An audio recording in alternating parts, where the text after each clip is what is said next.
áreas de ensino e aprendizagem da área educacional defendem que uma pessoa ou um aluno realmente apropria-se de um novo conhecimento quando de fato ele passa a ter um sentido real em sua vida. Os novos conteúdos ensinados precisam ter objetivos bem definidos, fazendo ligação com a vivência do estudante. Um aluno pode ter dificuldade de enxergar a utilidade da fórmula matemática de Bhaskara, sendo que ele sonha em ser um músico. Por este ponto de vista, parece realmente não fazer nenhum sentido conhecer tal fórmula. Este é um dos grandes desafios de um professor: mostrar para o aluno a importância e a utilidade de um conteúdo específico para a sua formação. A lei de Deus e a graça são temas polêmicos no meio cristão. Alguns defendem que uma coisa não tem ligação com a outra ou não depende da outra. Assim surgem questionamentos. Somos salvos pela lei ou pela graça? Se somos salvos pela lei, qual é o papel da graça? E se somos salvos pela graça, para que serve a lei? Neste estudo sobre a lei e a graça, permita que os ensinamentos de Deus façam sentido em sua vida.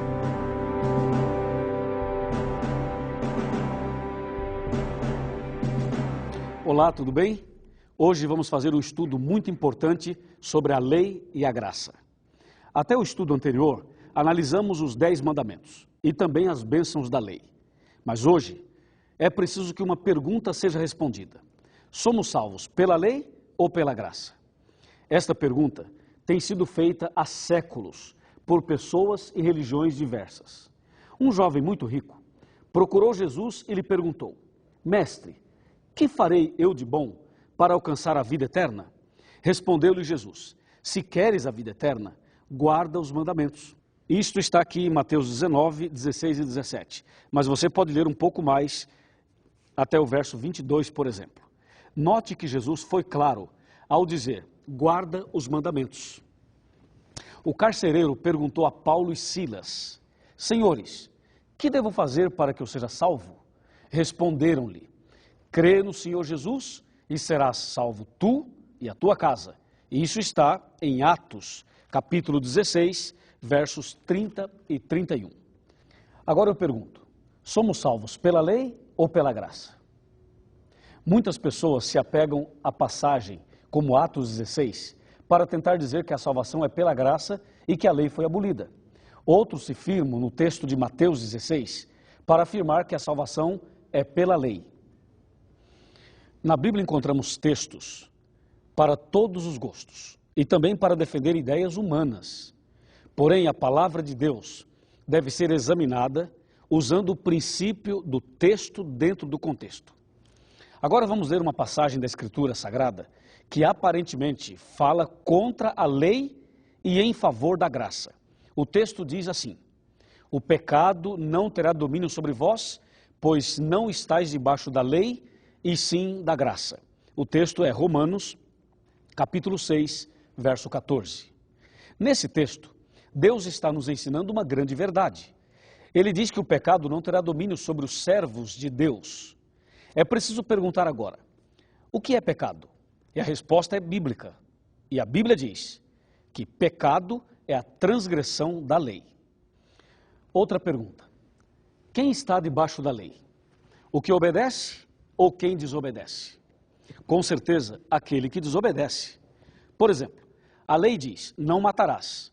Se alguém matar, será preso e estará debaixo da lei. E mais, a lei diz que devemos parar o carro quando o sinal do semáforo estiver vermelho. Se alguém passar mesmo assim, estará quebrando a lei. Vai levar uma multa e por isso estará debaixo da lei. Entendeu? Notemos a maravilha desse texto de Romanos. Deus diz que não estamos debaixo da lei, ou seja, não vivemos transgredindo a santa lei de Deus. Portanto, não estamos debaixo da lei, e sim em conformidade com a lei e de acordo com os mandamentos de Deus. O texto ainda diz que estamos debaixo da graça.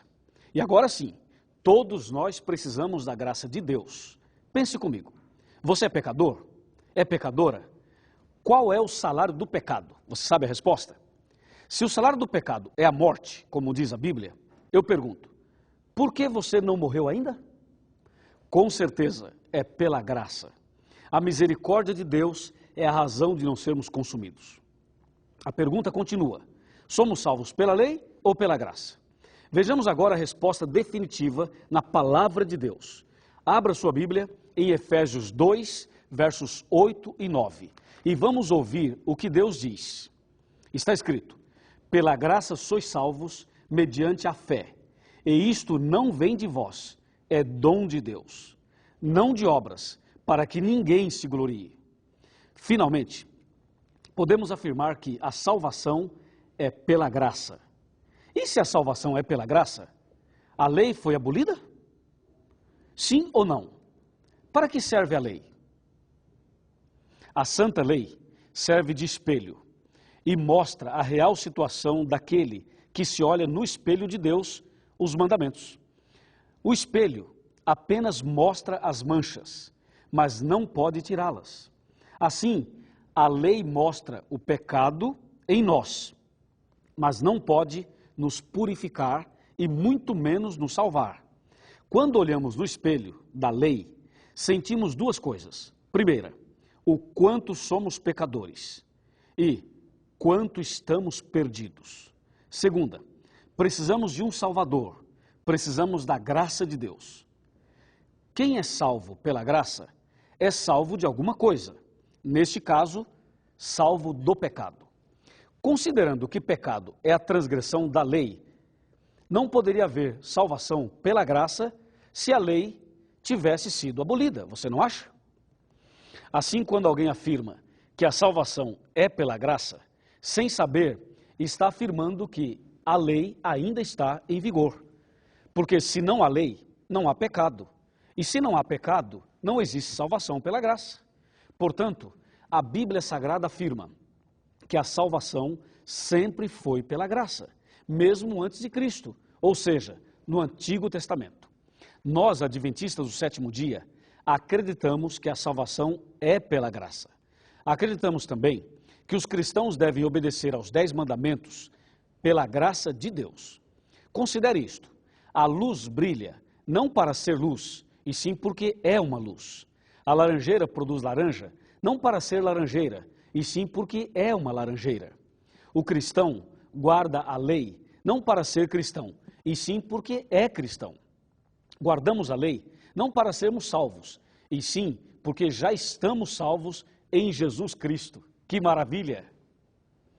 Depois de entender bem melhor este tema, você está em condições de tomar uma decisão hoje.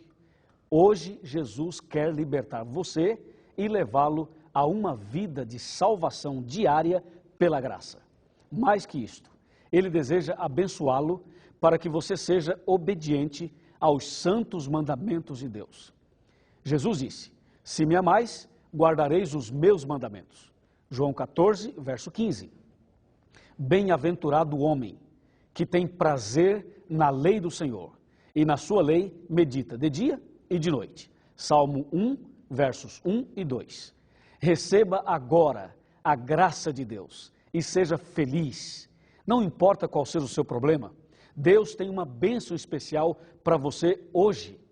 Ele quer lhe dar libertação do pecado e poder para vencer. Esse é o desejo do seu coração? Então lhe convido a orar comigo. Esta oração é para que Deus nos dê a sua graça, nos dê o seu poder, para sermos fiéis aos mandamentos dele, pela graça. Oremos. Senhor nosso Deus, louvado seja o teu nome, porque a graça do Senhor é mais forte e mais poderosa que o pecado. A lei é uma bênção, porque ela mostra a nossa condição e nos faz sentir necessidade de um Salvador. Então agora, eu quero rogar uma bênção especial para esta pessoa que ora comigo, que precisa de uma libertação, que precisa obedecer os teus mandamentos. Que a tua graça se faça presente na vida dela, na vida dele, com a certeza que estás nos ouvindo, com a certeza da tua bênção, com a certeza da manifestação da tua graça, com a certeza de que a partir de hoje vamos ser fiéis aos teus mandamentos nós te agradecemos agora, em nome do Senhor Jesus. Amém.